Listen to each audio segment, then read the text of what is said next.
우리 서로 한번 인사하시겠습니다. 우리 온라인으로 가정에서 예배하는 성도님들도 우리 서로 한번 인사합니다. 우리 함께 힘내십시다. 우리 함께 힘내십시다. 이단 중에 제7일 안식교라고 있습니다. 이 제7일 안식교의 교리 중에 조사심판이라고 하는 교리가 있어요.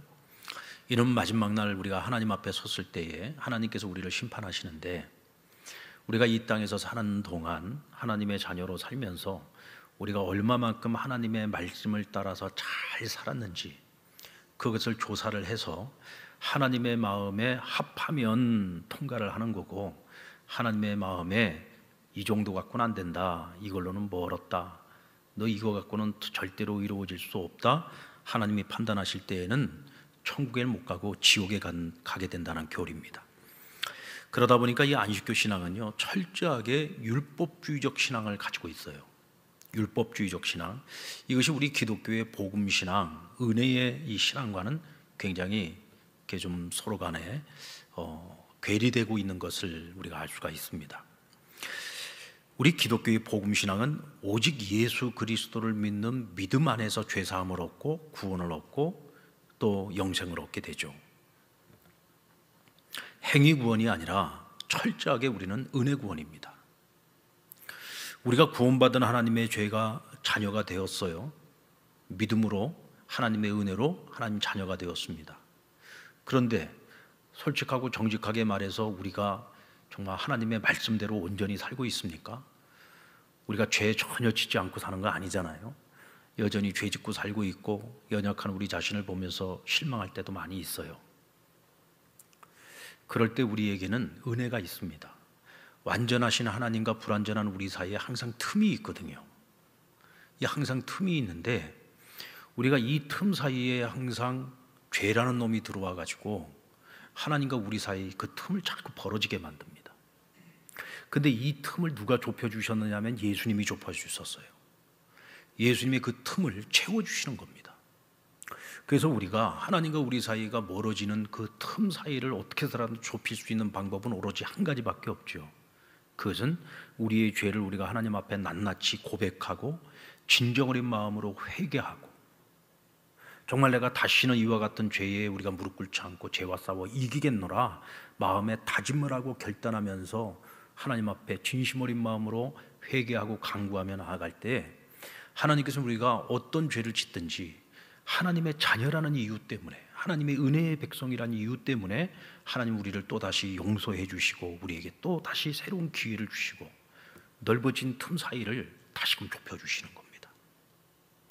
우리가 그 은혜 때문에 사실 하나님께서 우리에게 주신 그 구원으로부터 버림받지 않고 멀어지지 않고, 우리 자신을 보면 한없이 부족하고 이 모양 이 꼴로 내가 과연 어떻게 내가 구원을 얻을 수 있을까, 나 자신을 보면서 타직할 때가 많이 있지만, 그래도 바로 그 은혜 때문에 우리가 또다시 주를 의지하고 바라보고 그 벌어진 틈을 어떻게 해서라도 주님의 이름을 가지고서 좁히려고 애를 쓰면서 살아갈 수 있는 겁니다.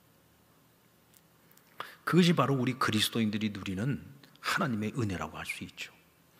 만약 우리의 행위를 조사해 가지고 하나님의 기대치에 충족하지 못하면 구원받지 못한다, 천국 가지 못한다, 만약에 이런 조건을 가지고서 모든 사람에게 적용을 한다 그러면은 과연 행위를 통해서 구원받을 사람이 누가 있겠습니까? 우리 믿는 그리스도인들 가운데서도 만약에 이와 같은 조사 심판을 갖다가 이 잣대를 갖다 댄다 그러면 구원받을 사람 한 사람도 없어요.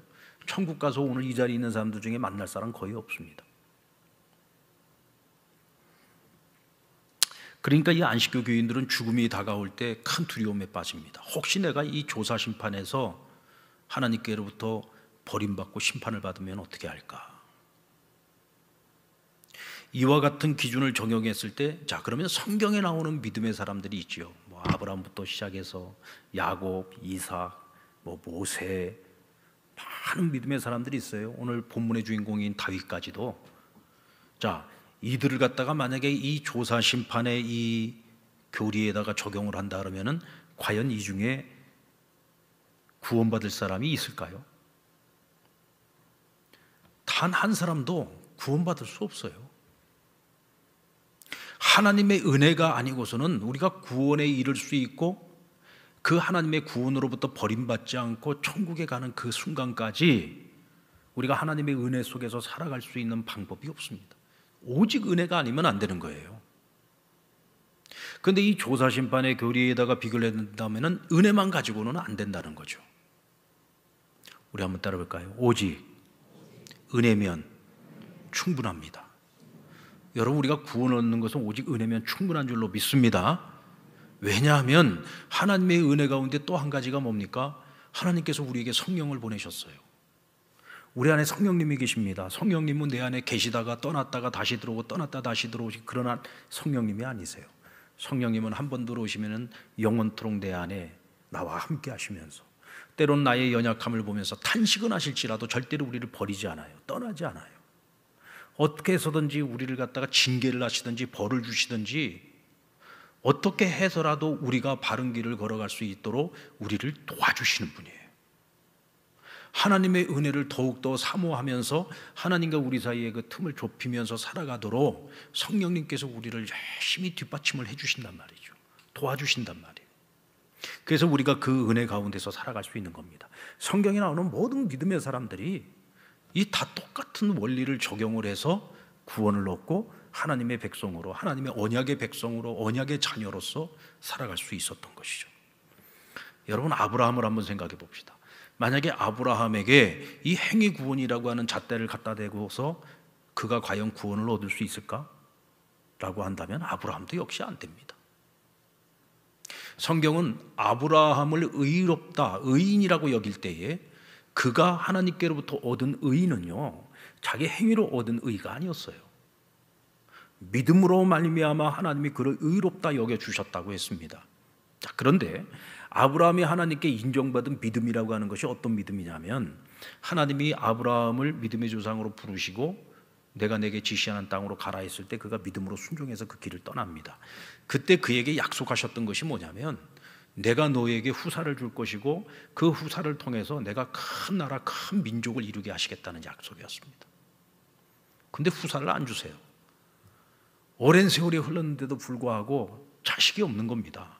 근데 하나님께서는 늘 그에게 찾아와서 약속을 하실 때마다 내가 너로 큰 민족을 이루게 할 거다. 아니, 자식도 하나 없는데 무슨 큰 민족을 이룹니까? 약속을 하셨으면 좀 빨리 이루어 주시면 좋은데 세월이 10년이 지나고 15년이 지나고 세월이 계속 흘러가는데도 불구하고 자식은 없고 내 몸은 점점 늙어갑니다. 이러다가 내가 자식이 없이 죽을 수도 있어요. 그러면 하나님의 약속은 그냥 수포로 끝나고 마는 겁니다. 어느 날 하나님께서 또다시 찾아오셔서 내가 너로 큰 민족을 이루게 할 거야 라고 약속을 하시니까 이번에는 아브라함이 좀 용심이 생겼어요. 그 마음속에 시간이 지체되면서 하나님의 약속에 대한 의심도 생기게 되었습니다. 그래서 뭐라고 얘기를 하냐면, 우리 집에 내가 오랫동안 함께 살아온 내 자식처럼 여기는 종이 하나 있습니다. 엘리에셀이라고 하는 종인데 내가 이 종을 내 후사로 삼아서 내 기업을 물려줄까 생각하고 있습니다. 그랬어요. 이게 무슨 뜻입니까? 하나님 제게 약속하셨는데 약속 안 이루어졌잖아요. 그러니 이제는 방법이 없습니다. 우리 집에 있는 종을 내가 후사로 삼아서 기업을 물을까 합니다. 이게 지금 하나님이 하시는 말씀에 대해서 아멘, 믿습니다, 그리 될 줄로 믿습니다 해야지 되는데, 이 믿음의 조상이 될 이 아브라함이 하나님이 하시는 말씀에 대해서 브레이크를 확 걸어버린 거예요. 그러자 하나님께서 그를 책망하거나 꾸짖지 아니하시고 그를 달래서 장막 밖으로 이끌어내셨습니다. 그 시간은 캄캄한 밤이었어요. 아브라함아, 저 하늘을 좀 봐라. 하늘을 보니까 하늘에 막 별들이 초롱초롱한데 그 별들을 다 헤아릴 수가 없어요.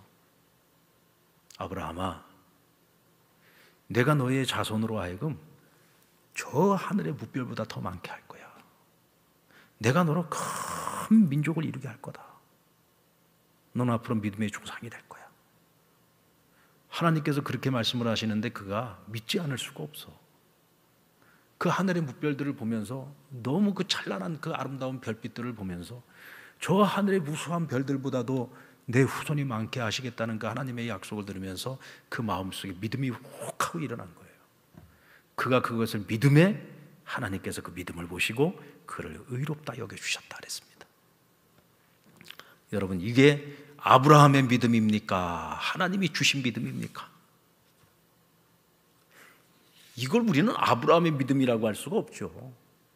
믿지 못하고 의심하고 절망하고 낙심하고 하나님께 아니라고 지금 따지고 대들려고 하는 이 아브라함을 책망치 않고 끝까지 참고 인내하시면서 시청각적으로 하늘의 별까지 보여주시면서 그로 하여금 믿음에 이르게 하신 거잖아요. 믿음을 선물로 주신 거예요. 여러분, 성경에 나오는 이 믿음의 사건이라고 하는 것은요, 처음부터 끝까지 하나님이 주시는 은혜의 사건입니다. 저와 여러분이 믿음에 이른 것도 역시 마찬가지로 우리가 잘나서가 아니에요, 똑똑해서가 아니에요, 우리가 뭘 많이 배워서가 아닙니다. 전적인 하나님의 은혜로 말미암아 우리가 믿음에 이르게 되었고, 그 믿음으로 하나님 우리를 의롭다 여겨주신 거죠. 그래서 믿음도 하나님의 선물이요, 구원도 하나님의 선물인 것이죠. 전적인 하나님의 은혜라는 것입니다. 성경의 인물들 가운데 자신의 의로 믿음을 가진 자는 한 사람도 없습니다. 전적인 하나님의 선물이었습니다.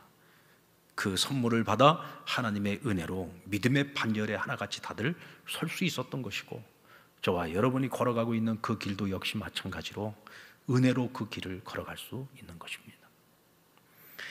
다윗의 일생을 보더라도 그렇습니다. 여러분, 다윗 어린 나이 때에 얼마나 그가 신실한 자였고 순수한 마음을 가진 자였습니까? 하나님을 사랑하고 하나님을 믿을 때에 정말 순수하게 하나님을 믿지 않았습니까? 그런데 어떻게 다윗도 역시 마찬가지로 나이를 먹어가고 세상의 때가 묻어가면서 하나님을 향한 그의 열심과 그 순수했던 믿음이 점점 더 쇠퇴해가기 시작하죠. 세상의 정욕과 탐욕에 물들어가기 시작하고, 또 수많은 실수와 허물로 많은 사람들에게 피해를 입히기도 합니다. 가까이는 아내로부터 시작해서 자식들에게까지, 심지어는 자신을 따르는 부하들과 또 자기가 어렵고 힘들었을 때 정말 사심없이 그를 도와주었던 많은 지인들이 있잖아요. 그런데 그가 나 하나의 아내를 위해서 얼마나 많은 사람들을 희생시켰습니까?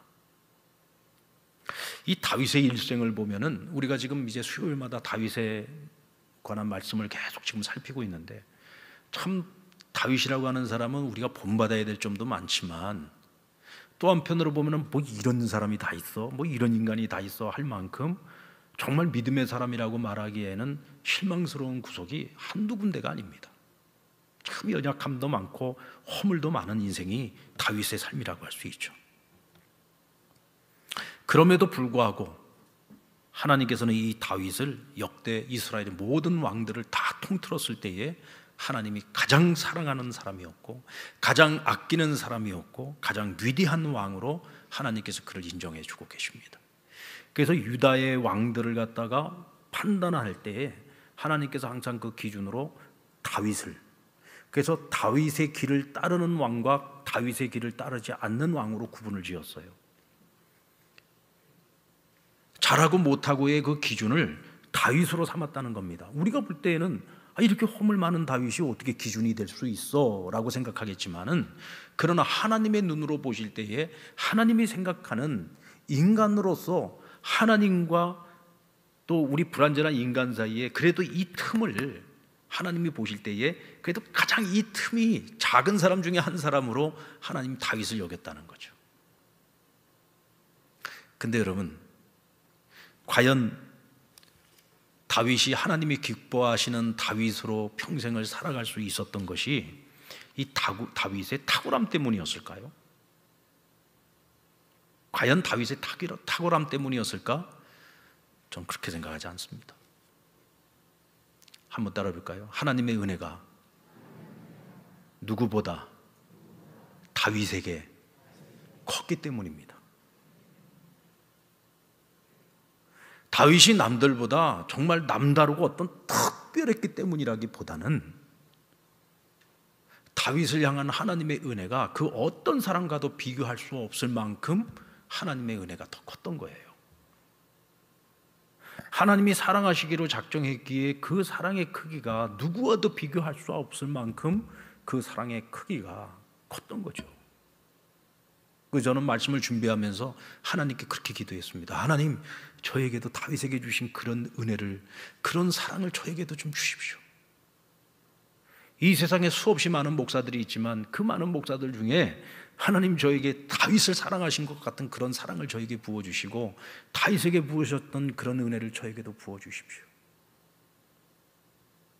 여러분, 이런 영적인 욕구가 있어야 됩니다. 아멘. 자, 우리 한번 다 같이 한번 따라볼까요? 하나님, 나에게도 다윗에게 베푸신 그 은혜를 저에게도 베풀어 주십시오. 우리 자녀들에게도 베풀어 주십시오.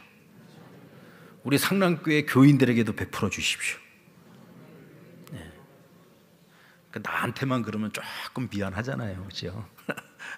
우리 모든 성도들에게 하나님께서 이와 같은 다윗에게 베푸신 은혜를 베푸시기를 주의 이름으로 축원합니다.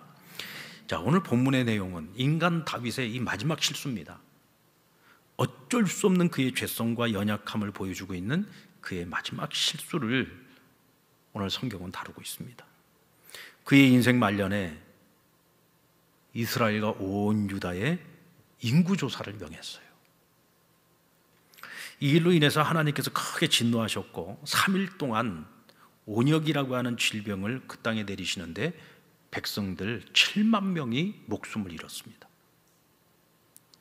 이 일로 인해서 다윗은 또다시 하나님께 회개하고 용서를 빌었고요. 그리고서 아라우나의 타작마당을 돈을 주고 사서 그곳에서 여호와께 번제를 드리고 하나님과 화해하게 됩니다. 이렇게 해서 다윗의 인생의 이 마지막 실수, 이 최대의 고비도 역시 마찬가지로 하나님의 은혜를 덧입어서 은혜 가운데 넘어가게 됩니다. 여러분, 오늘 이 본문 전체의 내용을 가만히 살펴보면서 우리가 한 가지 마음을 먹게 되는 것은 뭐냐면, 우린 절대로 살면서 이만하면 됐어라는 생각을 가져서도 안 되고, 그런 마음을 가져서도 안 되고, 우리의 입술에다가 그런 언어를 올려서도 안 돼요. 이만하면 됐어, 이만하면 됐어라고 하는 이 판단은요, 우리가 우리 스스로에게 하는 것이 아니에요. 이건 하나님이 우리에게 해주시는 거예요. 하나님께서 이창규 목사를 볼 때, 야, 너 그만하면 됐다, 마치 아브라함에게 말씀하실 때에 참으로 내가 이제야 나를 경외하는 줄 알았노라 하고 그를 인정해 주신 것처럼, 너 이만하면 됐어 라고 하나님께서 인정해 주신다면 그것은 우리가 부끄럽지만 받아들일 수 있어요. 그러나 우리가 우리 스스로를 생각할 때, 내가 이만큼 했으면 됐지, 내가 이 정도 했으면 된 거 아니야? 내가 그래도 믿음 생활 이 정도 하면 지금 잘하고 있는 거지, 나로선 최선을 다한 거야. 여러분, 절대로 우리 스스로에 대해서 이와 같은 판단을 내려서는 안 됩니다. 판단은 전적으로 하나님의 몫이라는 사실을 기억하셔야 됩니다. 그래서 사도 바울은 우리에게 뭐라고 가르쳤습니까? 이제 이만하면 됐지, 너희가 스스로 선줄로 착각하지 말아라 그랬어요. 이만하면 됐어 라고 너희들 스스로가 내가 이만하면 됐다고 선줄로 착각하지 말라는 거예요. 그런 생각을 하는 그 순간에 이미 너희의 마음속에 사단이 교만이라는 마음을 심어주어서 그 교만이 너희를 패망에 이르게 만든다는 거예요. 여러분, 다윗이 인구조사를 했어요. 근데 하나님께서는 그것을 교만으로 보셨던 겁니다. 이 다윗의 이 교만한 생각이 재앙을 가져왔는데, 그 재앙은 너무나 끔찍했습니다. 백성들의 생명, 7만 명의 생명을 앗아갔어요. 여러분, 말이 7만 명이죠. 백성들이 7만 명이, 그것도 3일 만에 7만 명이 죽어나간 겁니다. 얼마나 끔찍한 심판이었으면 하나님께서 이 심판을 내리시면서도 후회를 하셨다 그랬어요. 너무 끔찍하니까. 그래서 하나님께서 그 심판을 거두신 거예요.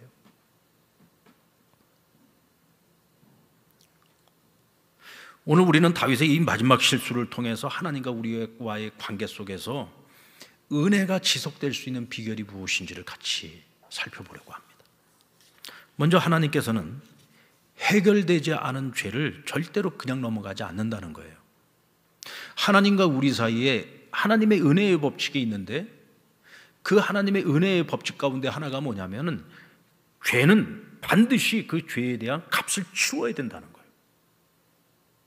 은혜라고 해서 그냥 무조건적인 용서나 무조건적인 은혜가 아닙니다, 여러분. 이 은혜를 하나님께서 우리에게 베푸시기 위해서는 반드시 우리가 가지고 있는 죄가 있다면 이 죄에 대한 값을 반드시 치루어야만 한다.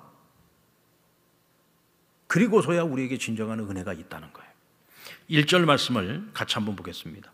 여호와께서 다시 이스라엘 향하여 진노하사 그들을 치시려고 다윗을 격동시키사 가서 이스라엘과 유다의 인구를 조사하라 하신지라.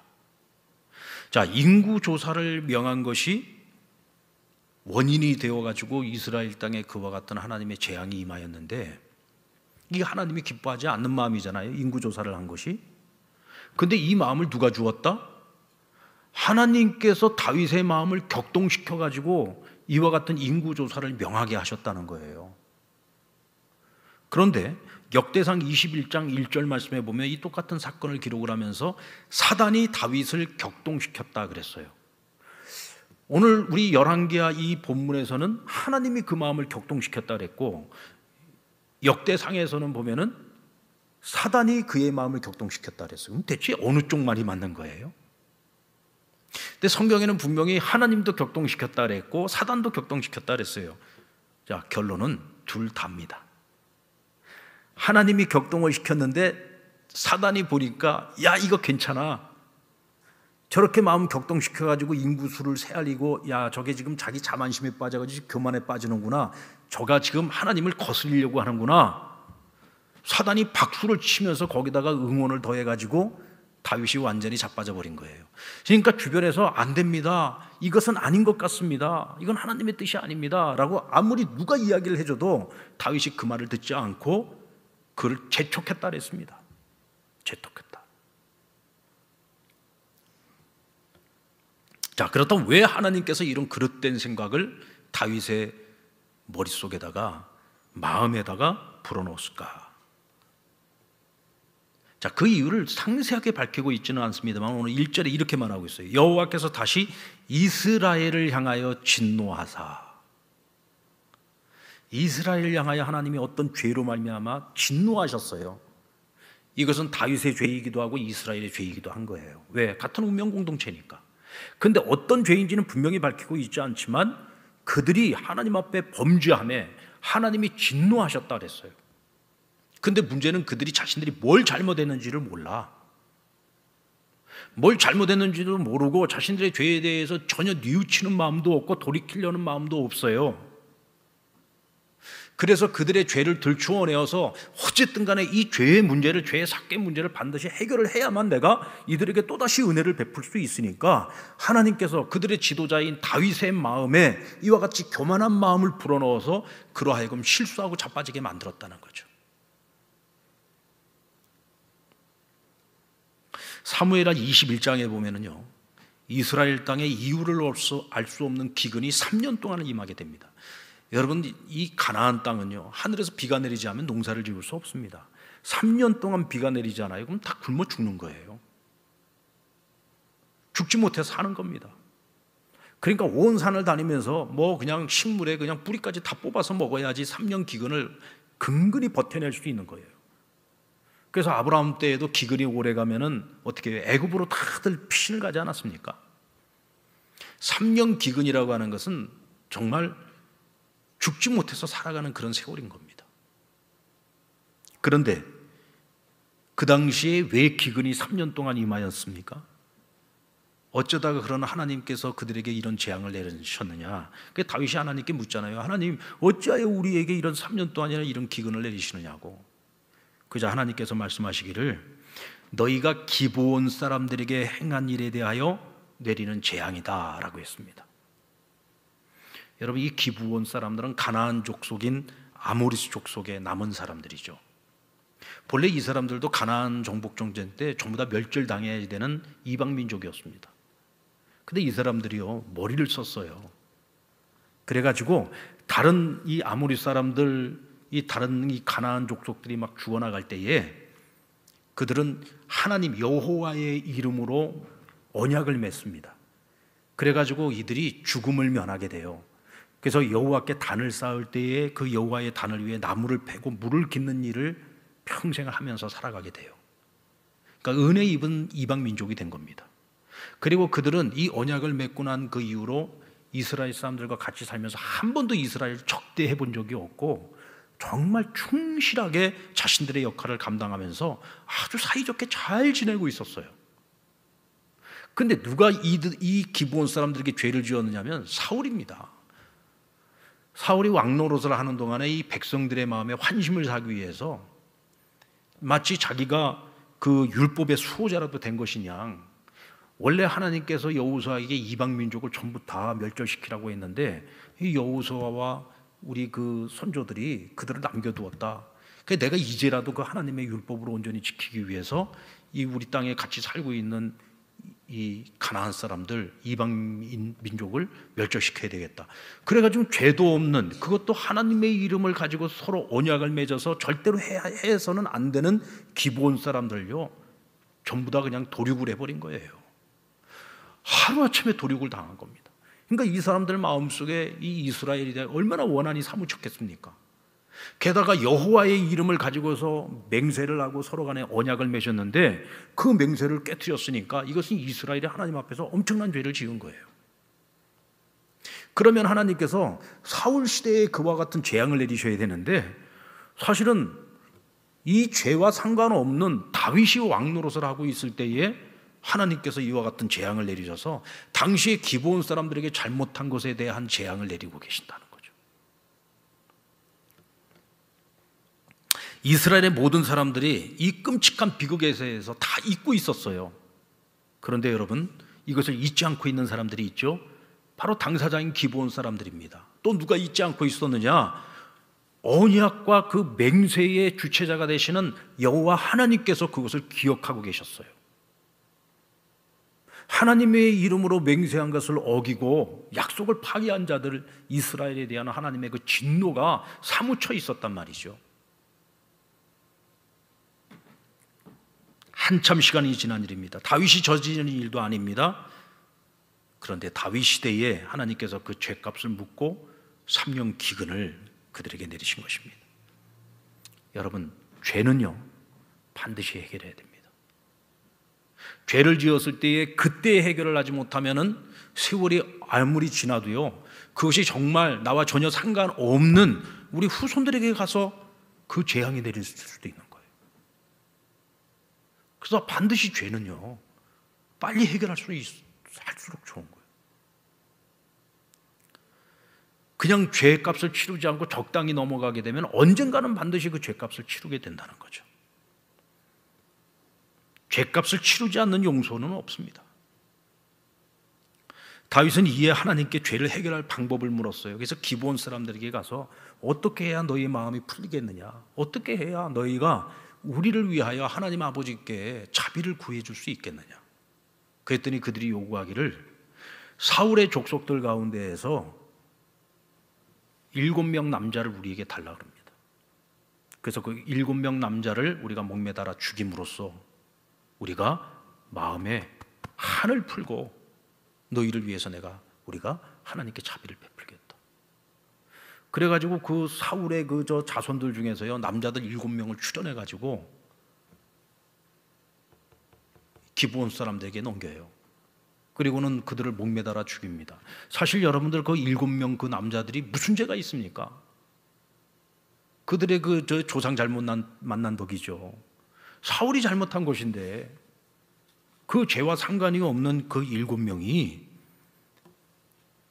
이스라엘 전체의 죄값을 다 짊어지고 목매달려 죽은 거예요. 한마디로 말해서 희생양이 된 겁니다.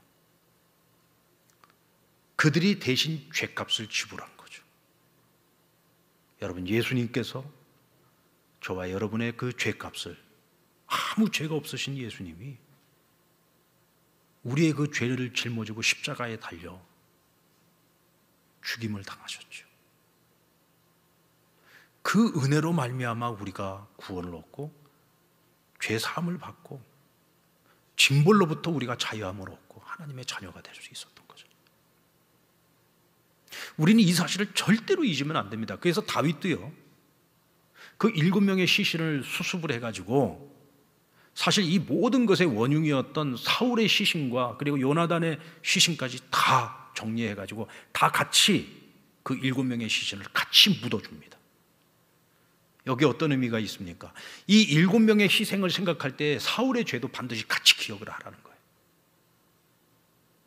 사울의 죄를 기억을 할 때 반드시 아무 죄도 없이 희생양이 되었던, 대가를 지불했던 이 7명의 이 죽음을 반드시 기억하라는 거죠.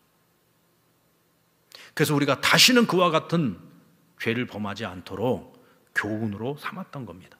갈라디아서 2장 20절의 말씀처럼 내가 그리스도와 함께 십자가에 못 박혀 죽었나니 그런즉 이제는 내가 산 것이 아니요 오직 내 안에 그리스도께서 사신 것이라. 내가 육체 가운데서 사는 것은 나를 사랑하사 자기 몸을 버리신 하나님의 아들을 믿는 믿음 안에서 사는 것이다. 우리는 항상 예수님의 십자가를 생각할 때마다 내 죄를 볼 수 있어야 돼요. 내 죄를 볼 수 있어요. 나의 이 사악한 죄를 볼 수 있어요. 내 죄가 얼마나 사악하면 죄 없으신 예수님이 그렇게 처참하게 채찍질을 당하고 그렇게 무참히 십자가에서 그 고난 속에, 고통 속에 죽으셔야만 했을까? 사실은 내 몸이 각이 떠지고 내 몸이 거죽이 벗겨지고 내 몸이 저 십자가에 매달려서 그 형벌을 받아야 되는데 주님이 대신 받으신 거잖아요. 나의 죄의 심각성을 깨달을 수 있어야 됩니다. 그냥 십자가는 우리가 목에다가 걸고 다니는 하나의 장식품이 아니고 그저 눈에 보이는 십자가가 아니라 우리의 마음에 이 십자가의 인을 박아야 되는 거예요. 그래서 우리는 매일매일 이 십자가 앞에서 살아가야 됩니다. 십자가를 한순간도 잊고 살아서는 안 돼요. 그래야 우리가 죄와 싸워서 이길 수가 있습니다. 우리가 십자가를 자꾸 잊고 살아가니까 또다시 죄를 범하고 또다시 죄를 범하고 점점 더 죄에 익숙한 삶을 살아가고 내 양심에 처역거리낌 없이 죄를 지으면서도 그냥 회개함이 없고 자백함이 없고 심각성을 모른 채 그냥 살아가는 거죠. 오늘 본문에 나와 있는 것처럼 이번에도 이스라엘 가운데 감춰진 또 다른 죄가 있었단 말이에요. 그 죄값을 반드시 지불해야만 했던 겁니다. 그래서 오늘 그 죄를 들춰내기 위해서 다윗을 하나님께서 사용하신 거예요. 결국 하나님께서는 이스라엘이 감추어준 죄를 드러내어 해결하시기 위해 이 다윗의 실수를 사용하시는데 사단이 다윗의 마음을 격동하게 할 때 다윗이 내린 명령은 인구수를 조사하라. 자, 그런데 여러분 왕이 인구수를 조사하라. 이거는 못할 명령이 아니잖아요. 얼마든지 할 수 있는 명령이죠. 보통 전쟁을 하기 전에 인구수를 헤아립니다. 전쟁을 하기 전에 인구수를 헤아리는 것은 이제 적과 싸우기 위해서는 우리 지금 군대의 숫자가 어느 정도 되는지를 알아야 작전을 짤 수 있잖아요.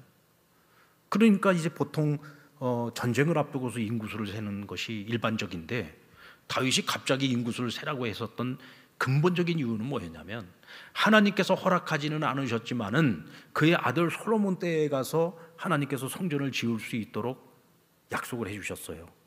그래서 다윗은 성전을 건축하기 위한 모든 재료를 다 구비하고 준비를 해놓고 그리고 성전을 짓기 위해서 우리의 인구수가 어느 정도 되는지 동원해야 될 사람들이 어느 정도가 되는지 이제 이런 것들을 한번 우리가 조사해야 되겠다는 선한 의도를 가지고 사실은 인구수를 조사를 한 겁니다.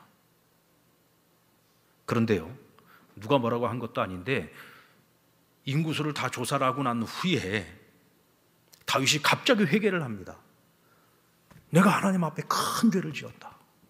내가 하나님 앞에 큰 죄를 지었다. 그러면서 갑자기 막 자기 스스로가 회개를 하기 시작을 해요.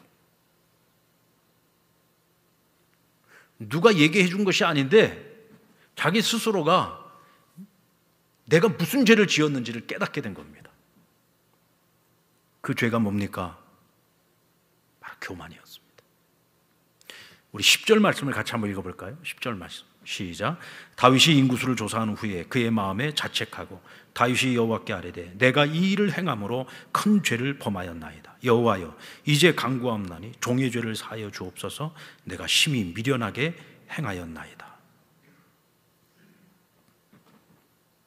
다윗은요 자신이 잘못된 의도를 가지고서 인구수를 헤아리라고 하는 명령을 내렸다는 것을 깨달았어요. 자기도 처음엔 잘 몰랐습니다.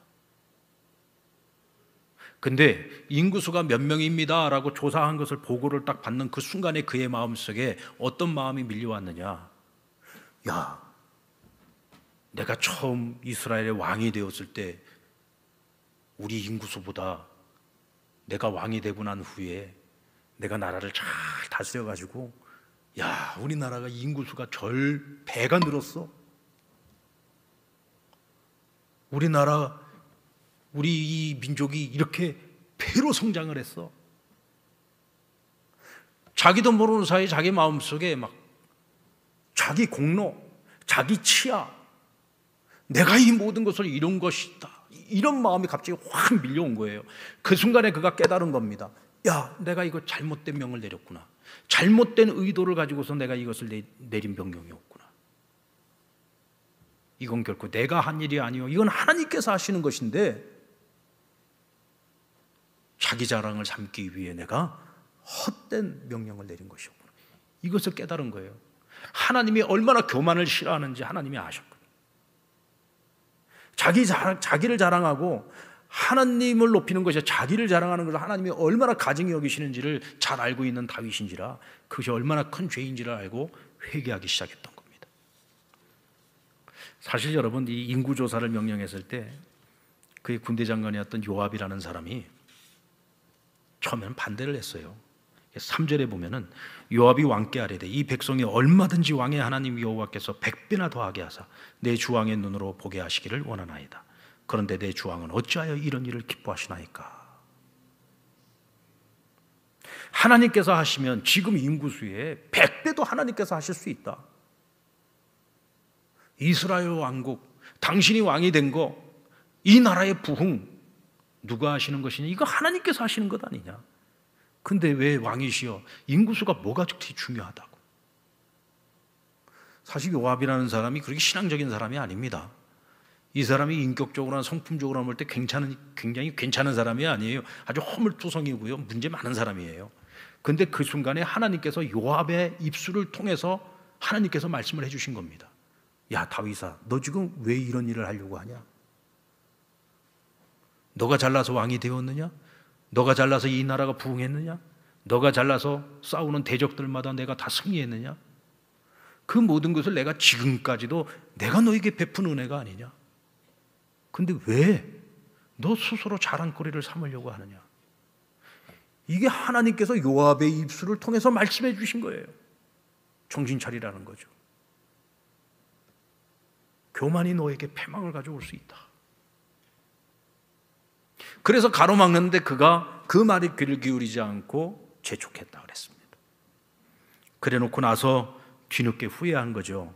근데 그나마 참 감사한 것은 우리가 잘 아는 것처럼 다윗의 장점이 뭡니까? 깨닫기도 잘하고 회개도 빠르다는 거죠. 어쩌면 다윗의 탁월함이라고 한다면은 빨리 깨닫고 빨리 회개하는 거예요. 여러분들 중에도 아마 그런 분들 계실 거예요. 어떤 분들은 죄를 짓고도 이게 죄인지도 모르고 한참 시간이 지나야 맞을 만큼 많고 어려움을 당하고 난 후에 깨달아서 회개하는 사람이 있는가 하면 어떤 사람은 죄 짓고요, 빨리 깨달아가지고 빨리 회개하는 사람이 있어요. 여러분, 빨리 회개하는 것이 은혜인 줄로 믿습니다. 이 다윗의 장점 중에 최고 장점이에요. 밧세바하고 범죄하고 난 이후에도 그렇지 않습니까? 그는요, 빨리 깨달아요. 이 깨닫는 게 은혜예요. 나단 선지자가 이야기해 줄 때에 그것이 남의 이야기인 줄 알았는데 알고 보니까 내 얘기예요. 그것이 내 얘기라는 것을 알았을 때 핑계 대려고 하지 않았어요. 머뭇거리지 않았어요. 이것이 내 죄로다. 빨리 회개하고 고백하고 하나님께 용서를 구하잖아요. 여러분, 회개는 절대로 뒤로 미루면 안 됩니다. 때가 늦어지면 늦어질수록 해결 방법이 어려워져요. 기브온 사람들에게 저지른 죄도 역시 마찬가지잖아요. 기브온 사람들에게 저지른 죄가 이것이 하나님과의 그 맹세를 어긴 것이라는 사실을 왜 몰랐겠습니까? 분명히 이스라엘 가운데 아는 사람들이 있었을 거란 말이에요. 그러면 그것을 빨리 회개하고 그 문제를 해결하려고 노력을 했었다면 3년 기근이라고 하는 재앙을 피할 수도 있었을 것입니다. 그런데 깨달음이 늦고 회개가 늦어지면 그만큼 재앙의 시간도 길어진다는 사실을 기억해야죠. 다윗은 자신의 그 미련함을 하나님께 고하고 용서를 간절히 구합니다. 이때 하나님께서 갓 선지자를 통해서 그에게 3가지 제안을 했어요. 그 중에 하나만 하나님께서 허락하실 것인데 어느 것이 제일 좋겠는지 네가 선택을 해라. 그 첫 번째는 7년 동안 기근이 임하면, 3년 기근도 죽을 맛이었는데 7년 기근이 임하면 이건 다 같이 죽는 겁니다. 두 번째, 석 달 동안 대적에게 쫓겨다니는 거예요. 압살롬에게도 쫓겨다녀 봤잖아요. 그거 끝난 지 얼마 되지도 않았는데 또 사람에게 또 쫓겨다녀 3개월 동안을. 아이고, 이건 또 못할 짓이에요. 근데 가만히 보니까 제일 짧아 3일 동안이야. 그리고 이 온역이라고 하는 건 아직 경험을 해보지 못한 거예요.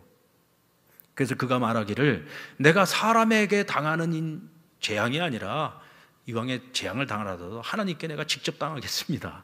이렇게 얘기를 해가지고 3일 동안 온역이 임하였는데 사실은 가장 센 재앙을 당한 겁니다. 그 바람에 7만 명이 목숨을 잃었어요. 하나님께서도 보실 때에 야, 이건 너무 끔찍하다. 하나님도 후회를 하실 만큼 끔찍한 재앙이 내려진 겁니다. 그 일을 겪고 나서야 다윗이 정말 하나님 앞에 진정 어린 회개를 다시 하기 시작하죠. 17절 말씀에 보면은 다윗이 백성을 치는 천사를 보고 곧 여호와께 아뢰어 이르되 나는 범죄하였고 악을 행하였거니와 이 양무리는 무엇을 행하였나이까? 청컨대 주의 손으로 나와 내 아버지의 집을 치소서 하니라. 다윗은 이 세 가지 제안을 받았을 때 어떻게 하면 내가 제일 약하게 지나갈 수 있을까? 재앙을 당하라도 어떻게 하면 내가 가장 약하게 내가 이 재앙을 당하고 넘어갈 수 있을까를 그것을 고민했어요. 근데 하나님이 원하셨던 건 그게 아니거든요. 약하게 받으려고 하는 마음이 아니라 하나님,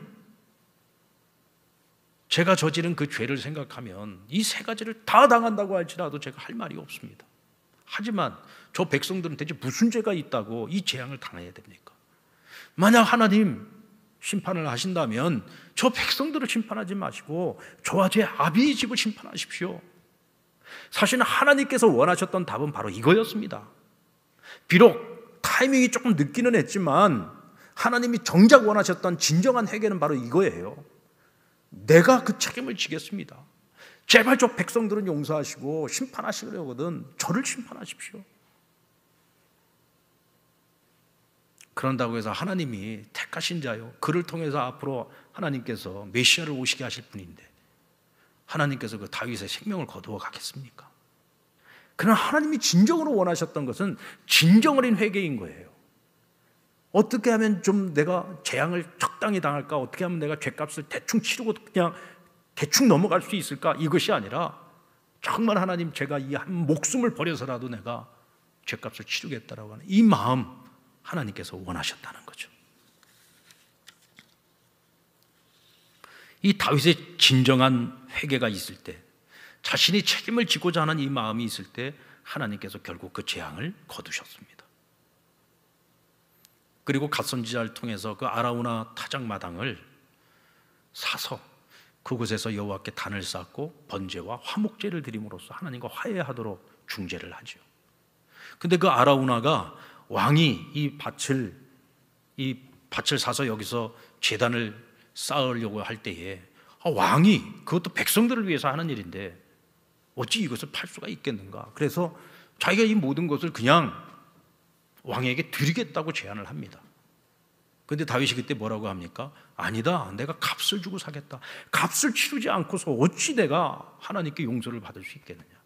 하나님 앞에 드려지는 진정한 번제, 진정한 화목제사는 반드시 값을 치러야 되는 것이다. 여러분, 이건 정말 중요한 교훈입니다. 값을 치러야죠. 오늘 저와 여러분, 그 값을 누가 대신 치러줬습니까?